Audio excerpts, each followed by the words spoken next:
But anyway, in the very beginning of my involvement in this, I met a lot of people, and Frida Keel was one. And she and a few others, Judy Sofka and Anita Felsch, they started the MOPP program. And she's going to get into that, but when I met Frida, I knew that she was going to do something because she's fired up and she's stern, strong, and articulate. So MOPP is a program exclusive for the state of Missouri, and I encourage everybody to get involved. And Frida's going to come up and give us the layout.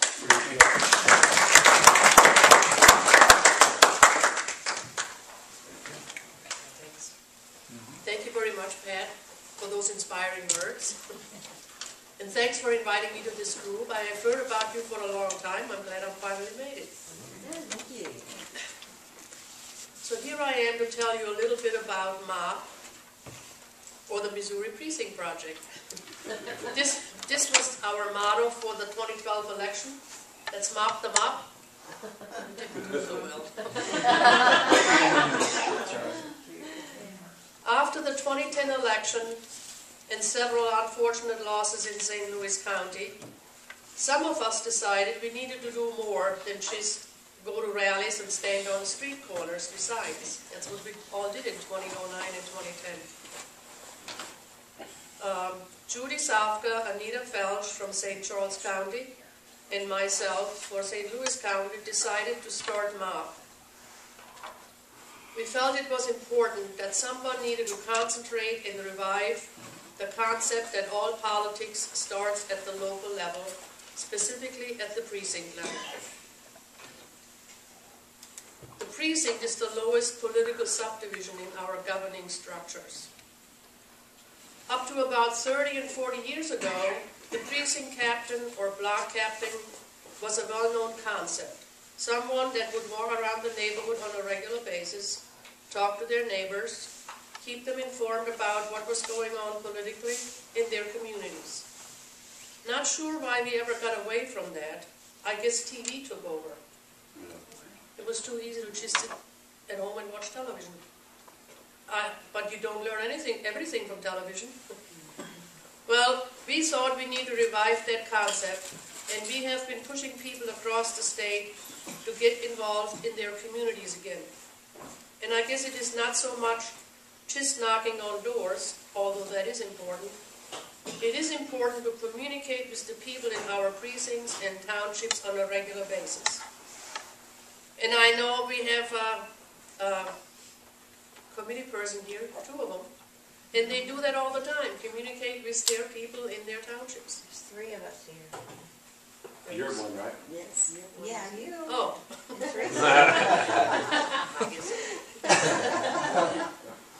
We feel it is important to have as many grassroots conservatives involved in the political process and start rebuilding the party from the ground up. And I think we have been pretty successful. Let me give you some examples.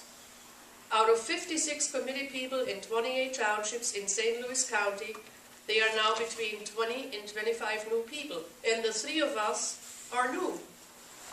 We were not there 2 years ago. We were elected. There's 4 here. You're not a committee person. Sorry. There is about 1/3 of the 28 committee people in St. Charles are new. And across the state, we have encouraged people to run for committee positions and not let those positions go unfilled as they have been for many years. And let me tell you why it is important to have strong conservatives in these positions. Every elected committee person also serves in various other committees and elects some of their own to the state committee. Our new state committee has about 40 conservatives or libertarians out of 68 total positions, and they were able to elect a new party chair at Martin. I think the establishment was stunned that we were able to do this. Amen. Or just a few weeks ago, the 8th Congressional District Committee picked Jason Smith as the nominee, another conservative, to replace Joanne Emerson. There was a few status quo people running, and they did not make it. So The grassroots conservative movement has made a difference, and I would think that Missouri Precinct Project had a little bit to do with it. Because people realized that they need to get involved locally, change happened. I'm not saying it's all because of us, but I would like to suggest that our message was heard and got through. The fact that we were able to elect about 40 new people on the state committee tells me that all central committees across the state have new blood. We need to continue those efforts and watch out for replacing committee people that have been there for a while with new ones. Another area that MOPP is focusing on is to encourage people to get involved in their local communities by attending their city hall or municipal meetings on a regular basis, go to the school board or fire board meetings, and pay attention to what is going on. And if you don't like what you see, start running for those positions or find good candidates for those positions. In a few weeks we have municipal election. In our opinion, these are very important elections because we elect the men and women that run our basic government functions and set our tax rates. There's no point in complaining about your tax rates are too high when you don't pay attention to the municipal elections. That's where the rubber hits the road. Yep. When will people get tired of stories like the corruption at in the Rockwood School District, or stories of malfeasance across various municipalities across the county? Maybe we all remember the outrageous sums of money spent by the History Museum. That's our tax money. We need to pay attention when we elect these people. I'm encouraged by the number of conservatives running for our local school boards, like Kirkwood, Rockwood, Melville. School board districts have been run by people that just want to spend more money, and I feel we really need to change that. More money has not improved test results or overall performance, and most of the money has gone to higher salaries for staff and administration, while enrollment has stayed flat. One of the other activities that MOPP encourages is that people pay attention to what their local governing entities actually do. People need to go and watch meetings at the city hall, fire boards, and school boards. It might be very intimidating at first, but you get noticed. They'll know you're paying attention. I've been going to my local city hall meeting, Bob and I, for about 2 years now, and now they pretty much ask us if we have anything to say. In the beginning, they wondered why we were there. Some other issues MOPP is supporting is right now we're pushing for certain legislation like voter ID, paper ballot, Agenda 21, Common Core, and your committee people might be sending you lots of memos, or people that are on our MOPP list are getting lots of memos from us right now about the so-called witness forms. Like Ginger talked about, CWA is always looking for people to support certain legislation. We have teamed up with an organization called Missouri First, and they have all legislation in their database, and when a hearing comes up, they send out witness forms, and you can put your name and address in it, push a button, and off it goes. And those witness forms go to the hearings. Like she said, when they have a hearing, they can show how many people have supported this legislation, and it helps them get things passed. The legislators appreciate that. Right now we're flooding people with this kind of information, and it's almost too much, but legislation is in session right now, so bear with us. I want to say a few words about one of the real important goals for MOPP going forward. We must build a voter database as good as the Obama campaign has. And that is, we must identify every citizen with our precincts and township that is a conservative. We must make sure that every eligible person is registered to vote. And we must make sure those people vote. It is not acceptable for people to claim that they don't like a candidate because he's not perfect, he's not their choice, or he does not match their exact profile. I mean, in the last election, less people voted for Romney than voted for McCain because they didn't like Romney. Are you telling me you like Obama better? Right. That's not a solution. If we elect a candidate or if we nominate a candidate, even if it wasn't your choice, we need to go out and vote for it. We can't afford to stay home. That's not acceptable.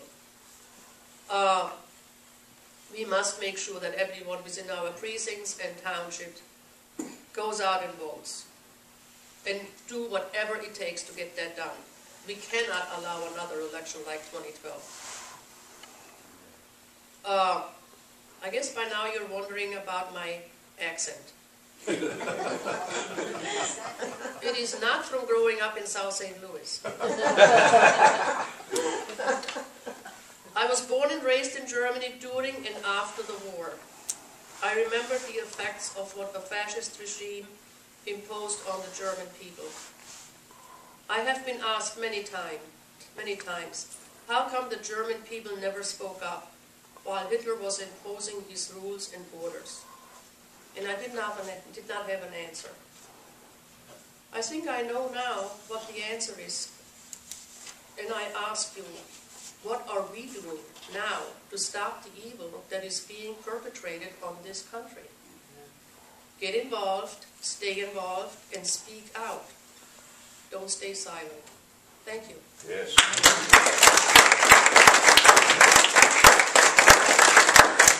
Can I answer any questions? Yeah.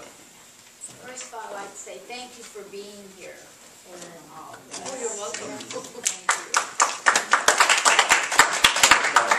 Just got a mock letter, yes? Really? They're coming fast and furious right now, aren't they? Nice choice of words. Yeah, nice choice of words there, Kim. Please support the legislation that you feel needs to be supported.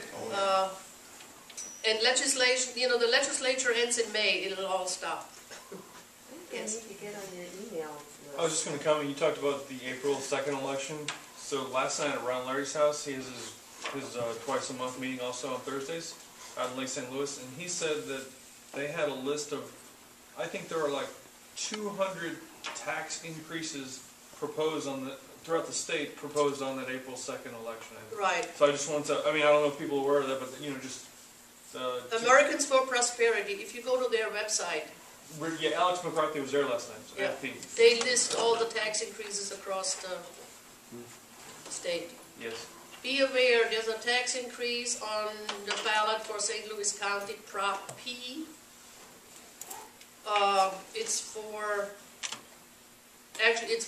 the arch tax. They're calling it the arch tax, but the biggest part of it is really for, what is it? Greenways? Great Green Rivers Greenway and Arch River City, or Arch City River, or whatever it's called. It's another Agenda 21 scheme. Both of those are independent entities. Right. And so most of the money is going to a private entity. Non-governmental entities. Yes. Okay? The government is just I don't know, the government collects the money and gives it to those people to do whatever That's part of that private-public partnership we're right, talking about. under Agenda 21. And what they do, these corporations, these non-governmental organizations, get our tax money. And so when you have an issue about the sewer work in the county or whatever, they're not concerned about it because they take you to the people who have co-opted through the public-private partnership, and they don't care. They're just about profit. They're not obligated to serve you in any way or satisfy any of your... And there's no I would imagine that accountability. you'll have somebody from Agenda 21.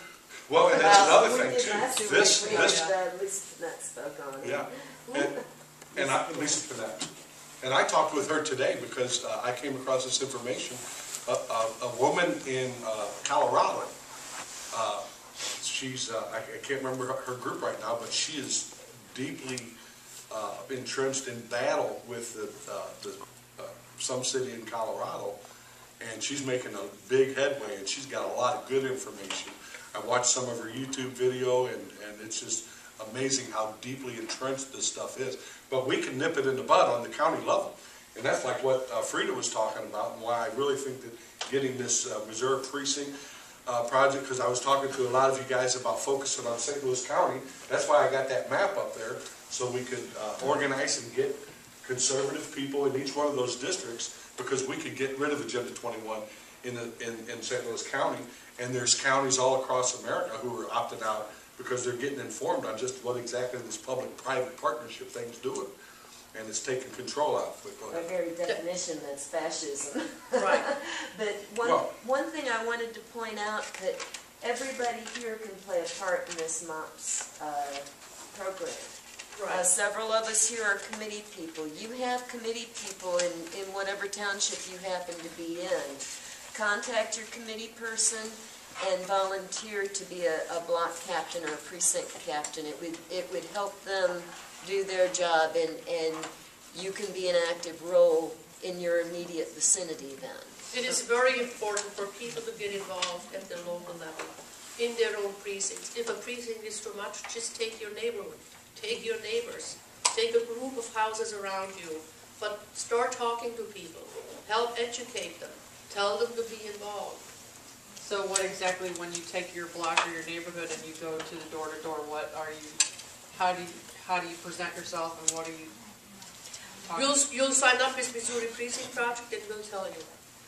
Unfortunately, my partner isn't with me today, and I forgot my brochures and how to sign up.